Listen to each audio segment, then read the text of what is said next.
नमस्कार, मी किरण भगत, महाराष्ट्र नवनिर्माण सेना विभागाध्यक्ष बदलापूर. माझी एक खंत आहे, वारंवार लाईट जाते म्हणून आम्ही काय बोलत नाही. एक दिवस बिल भरायला कमी झाला तर लाईटवाले घरी येतात, लाईट कापून जातात. मार्च आणि एप्रिल यांना 2 महिने असतात झाडं कटिंग करण्यासाठी. आज अचानक बदलापूरमध्ये पाऊस का अवकाळी पाऊस आला आणि असंख्य झाडं तुटली आणि त्यात वायरी आणि पोल कोसळले. तर याला सर्वसामान्य जनतेचा आक्रोश असेल का वायरमॅन लोक करतात काय? मग तुम्हाला ऑलरेडी 2 महिने दिलेले होते आणि मेची 15 तारीख उजाडल्या तरी पण तुम्ही झाडं कटिंग करत नव्हते. मग तुम्हाला लोड शेडिंग कशासाठी पाहिजे होती? रोज तुम्ही लोड शेडिंग करताय, रोज रात्री करताय, दुपारी करताय, लोक हैराण होतात. म्हणजे निर्लज्जपणाचा कळस म्हणजे MSCB कर्मचारी. मी डायरेक्टली बोलतो आहे, कोणाला माझी काय करायचं ते करा, मी घाबरत नाही. आणि तुमचे जे कर्मचारी आहेत ना, सर्वात नालेक आहेत, आळशी आहेत. यांना बिर्याणी येते बिल्डर लोकांकडनं. मी प्रूफ सकट बाहेर हे करीन. ऑफिसला यांना बिर्याणी येते. अचानक त्यांना मीटर कसे काय भेटतात?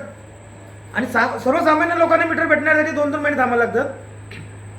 आणि 300-300, 400-400 मीटर वायरमॅन डायरेक्ट बिल्डर लोकांना देतो. याचा अर्थ MSCBमध्ये भरपूर घोटाळा चालला आहे. आणि बदलापूरच्या जनतेला माझा एक विनंती आहे, जरा जागृत व्हा. मतदान कोणालाही करा, कुठल्याही पक्षाला करा, त्याची मला गरज नाही. पण ज्या टायमाला MSCBचं काम असेल तेव्हा संपूर्ण बदलापूरनी एकत्र व्हा. कारण कुठला पक्ष तुम्हाला मदतीला येईल याची वाट बघत बसू नका. आणि वाट बघणे हे सोडूनच द्यायचे. आपला न्यायाधीश आपणच व्हायचे. कारण आपल्याला आता न्याय देणारा माणूस उरलेला नाही आहे.